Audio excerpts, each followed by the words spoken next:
पूछ। मेरा और आपका खुदावंद यीशु मसीह इस दुनिया में इसलिए आया कि तुम जिंदगी पाओ और कसरत की जिंदगी पाओ। थोड़ी नहीं, कसरत की जिंदगी, थोड़े सालों की जिंदगी नहीं, हमेशा की जिंदगी, अबदी जिंदगी के लिए आपको दावत है।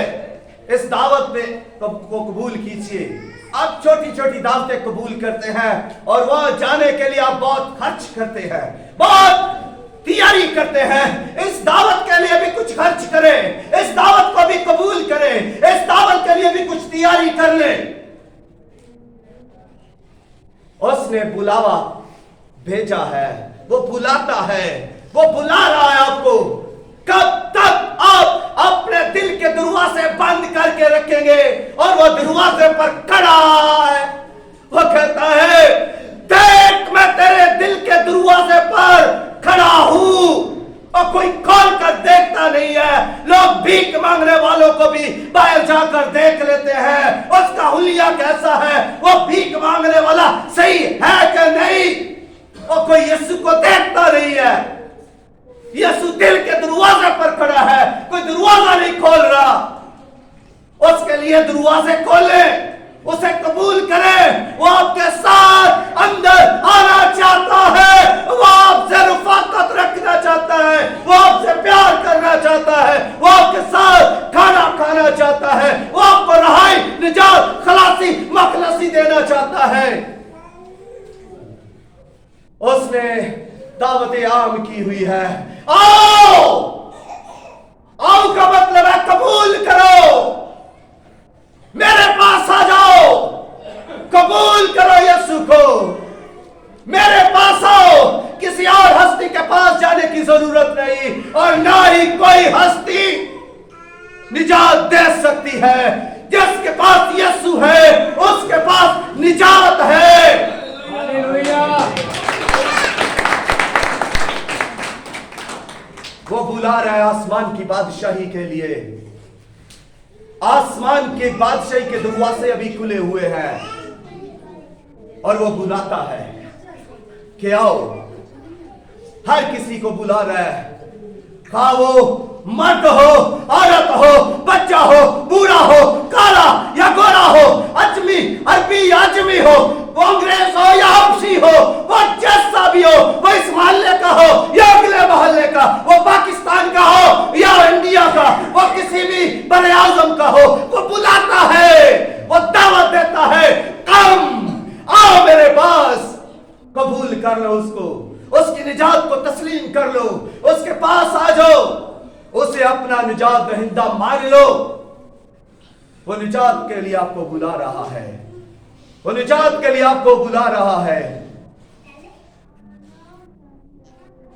सबके लिए उसकी आवाज है।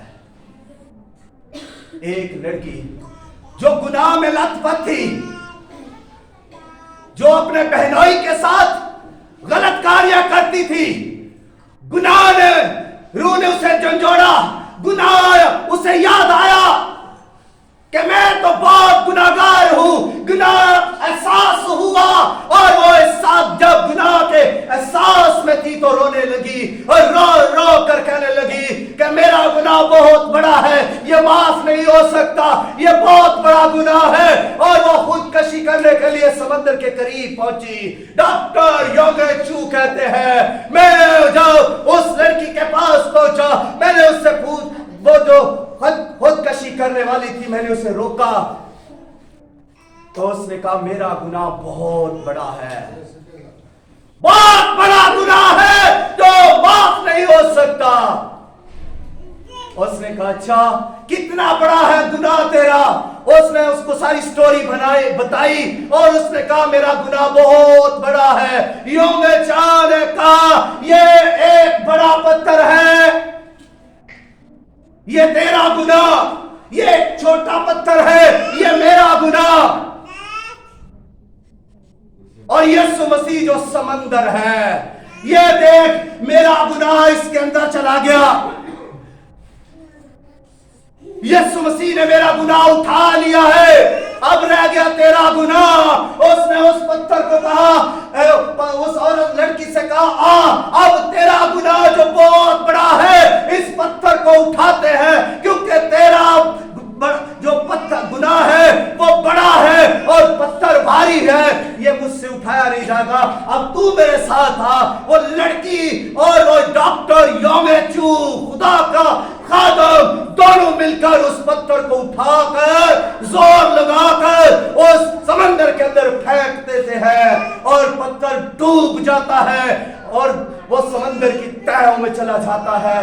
तब वो डॉक्टर यासू उस लड़की से पूछता है कि तेरा गुनाह जो बहुत बड़ा था वो भी समंदर के अंदर चला गया, यीशु उठा ले गया। यीशु मेरा गुनाह जो थोड़ा था उठा ले गया, यीशु तेरा गुनाह जो बड़ा था उठा ले गया, और यीशु मेरा और आपका सबका गुनाह उठा ले गया है। और वो उठा लेना चाहता है। जो कोई यीशु के पास आएगा उसे इकरार की जरूरत है, उसे अपने मानने की जरूरत है कि मैं भटका हुआ हूं, मैं खोया हुआ हूं, मैं गुनाहगार हूं, मैंने गुनाह किया है। उसे इकरार करने की जरूरत है और यीशु उसका बोझ उठाएगा। हालेलुया।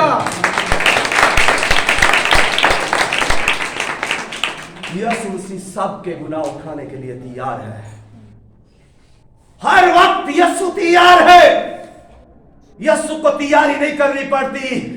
शायद पास्टर सगीर को तैयारी करनी पड़ती है कि टाई लगानी है, कपड़े पहनने हैं, फिर जाकर कलाम सुनाना है। मुझे तैयारी करनी पड़ती है, लेकिन मेरे खुदावंद यीशु मसीह को कोई तैयारी करने की जरूरत नहीं। वो हर वक्त तैयार है। आप सुबह उठे, दोपहर को, रात को, जिस वक्त आपको फुर्सत मिलती है, यीशु के पास आए, वो आपके गुनाह उठाने के लिए तैयार है। उसके पास आए तो सही उसके पास।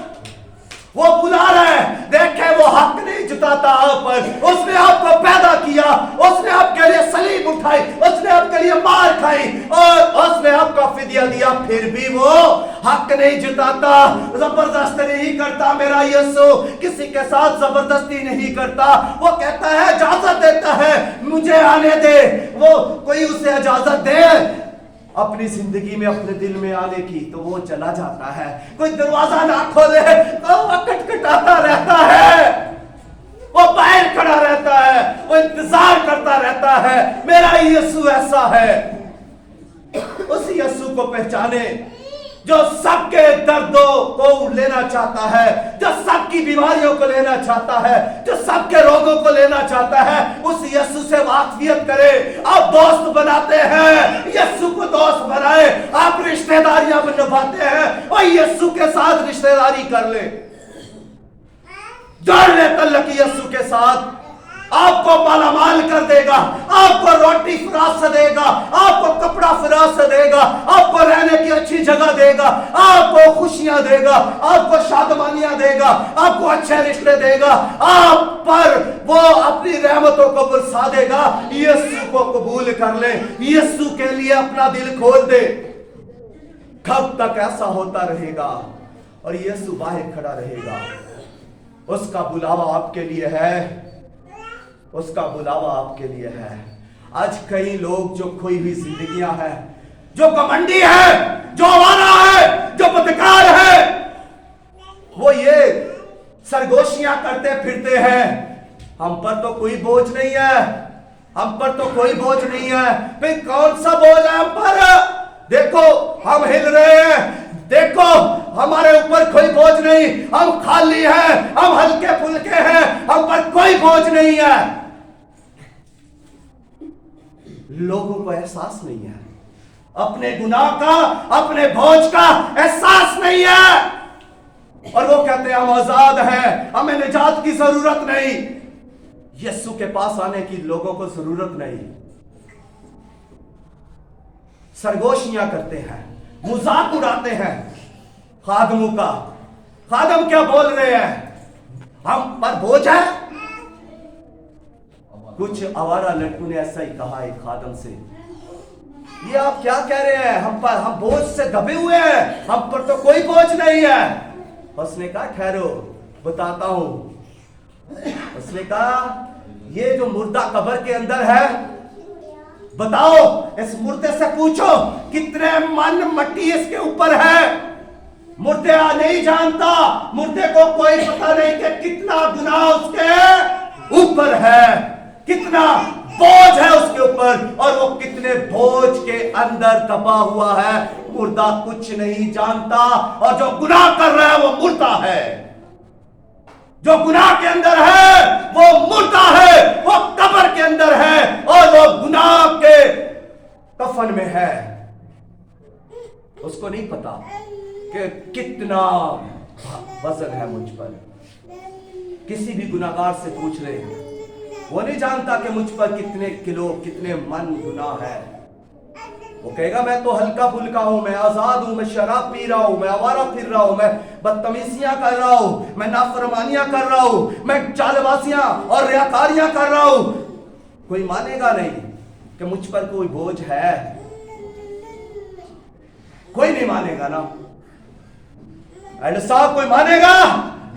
नहीं मानेगा। किसी से पूछे कभी नहीं मानेगा। लेकिन यीशु कह रहा है, ऐ मेहनत